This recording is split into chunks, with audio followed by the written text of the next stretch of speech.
June 2011, 4:33. Final call out. Amazing day. The sun was gleaming hot. You can see the flame coming out of the floor. You can see people walking past me, sweating, cycling in their bikes. Hear me walking, approach a very nice, small cul-de-sac, walking towards a narrow road. As I walk along the road, trees on my right hand side and on my left hand side. There's no air coming. There's a tiny breeze coming in front of me, swooping towards me. I can feel the sense of quietness. I can hear the trees, the birds singing around me like I'm in a nice, quiet area. As I walked towards where I was going, I walked and approached this nice, amazing automated gate right in front of me. As soon as it appears, I had the sensor light turning on, beaming at me to see who I was. I reluctantly approached the door because I thought I was getting lost. The gate, as soon as I approached the gate, I had someone say, "Who is this? How can I help you?" I nervously approached the gate, said, "Hey, it's Rahim. You have an appointment with me for 4:30. Gate opens.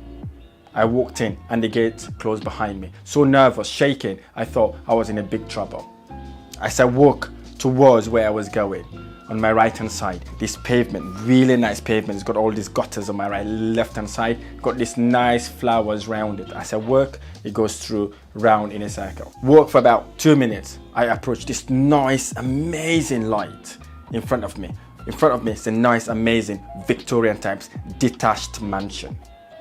Painted all white. You can see the windows far from where you're going. As I approached, there's a little roundabout around it with fountain of water going through it. Looked on my left hand side, CCTV cameras. On my right hand side, CCTV cameras. Looking around whatever is happening within the property.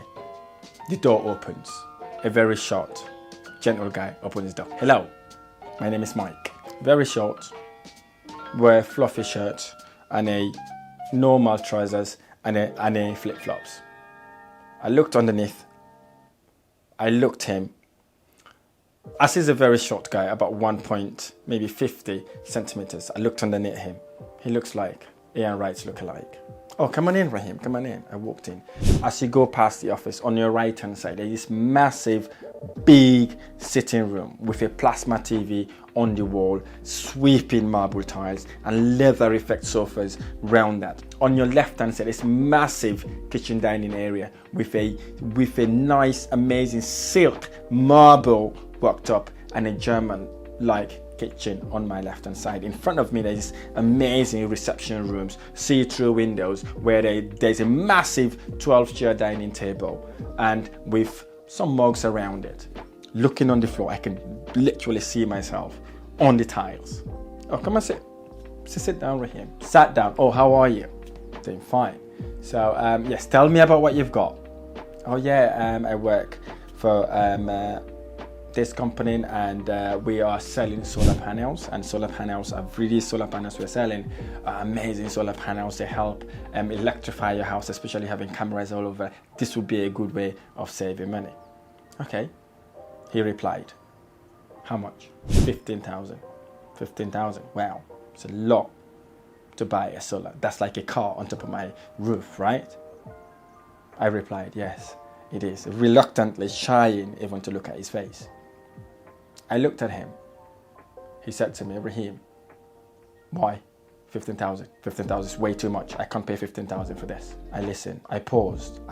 I did not know what to say because I was already swamped with what I've seen around me. Looking at my left-hand side, I saw a nice painting surrounding the whole left-hand side of that reception room. I'm thinking, this must have worth lots of money. I can't pay 15,000. The best price I could do is £10,000. I reluctantly replied. I said, "Sir, I would love to sell it for 10,000, but I can't because that's not the price we are selling it, sir." "Okay, how much?" I said, "Maybe £14,000. "No chance," he replied. "I can't do £14,000. £14,000 is way too much. I can't do that." Okay. Negotiation continued. Start talking in and out about business adventures and things around the property. He keeps telling me about the stuff he's achieved, what he's doing, and how amazing it is, how successful he was. "Okay, I hear you, £12,000. I replied. £14,000. He said, sir, I can't do £14,000. 12,500. 13,000, you got a deal, Rahim. 12,500, sir. I cannot move from that price, but that's the best price I could offer you today if you're ready to take the deal. If you're not, I can gladly walk away and move on to the next customer, as I have 3 more customers to deal with. Okay, I hear you. Right, okay. 12,500? He replied, no. 10,000. I went back. 11,000 can't do it, sir. 12,500 is my best offer. It's my best absolute offer, and this is what my managers allow me to negotiate at it. I've dropped it down from 15,000 to 12,500, sir. Is that something that you're willing to do? And again, if you don't, it's okay. You don't have to buy any of these things, but I've got 3 more customers that I need to deal with that are down the road. Okay, Rahim, 12,500, you got a deal. Shook my hand. Done all the paperwork, get him to sign, agreed. I stand up. Thanks very much, sir. I really appreciate your time today. As I was walking out of the reception room, I can smell the nice, amazing, oud-like smell in the property coming from upstairs. And when I look up, I saw this chandelier, beaming, lightning chandelier, and looking at right underneath me, make me feel so nice and quiet, and I can see myself on these marble tiles. As I walked to approach the door, I heard a sound. Hey, Rahim, wait. I waited, turned around, saw him coming towards me. You would be very successful one day. I like your negotiation skills. You did really well with your negotiation. Keep that going. You'll be very successful. Thanks, sir. I really appreciate that. I really appreciate that, sir. He opens the door. I walk out. Keep walking, walk down the road. As I approach the gate again, it opens automatically. I walk out, walk through that cul-de-sac to go back to the normal road, the normal houses that I normally see, asking myself, why are rich people so fucking greedy? All he could tell me is, I'm a very great salesperson. He didn't even give me a tip. He didn't even give me a tip. How greedy these people are. Unbelievable. I can't believe it. I've sat with him for over 40 minutes. He hasn't offered me a cup of water. He hasn't offered me a cup of tea. He can only tell me I'm going to be a good salesman. I will be successful. Damn it, man. Rich people are greedy. That then lead me to do a little research to find out why successful people are really, really greedy and they prefer to advise you instead of giving you money.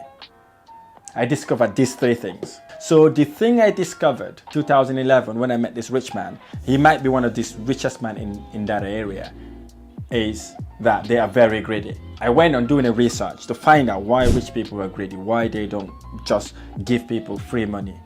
Instead, they prefer to give you advice. The number 1 thing I learned, they believe giving advice would help you generate wealth instead of begging for it. It helps you to learn how to fish instead of them giving the fish for you to fry.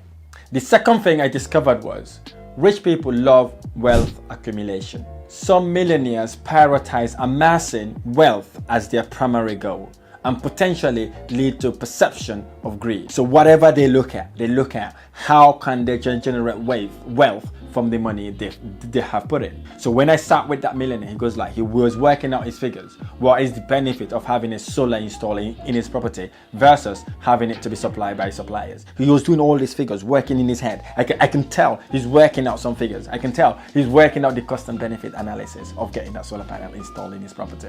Wealthy people look at what they can do that will generate them wealth instead of spending money without getting any reward. The second thing I discovered was competition and success. They like to compete.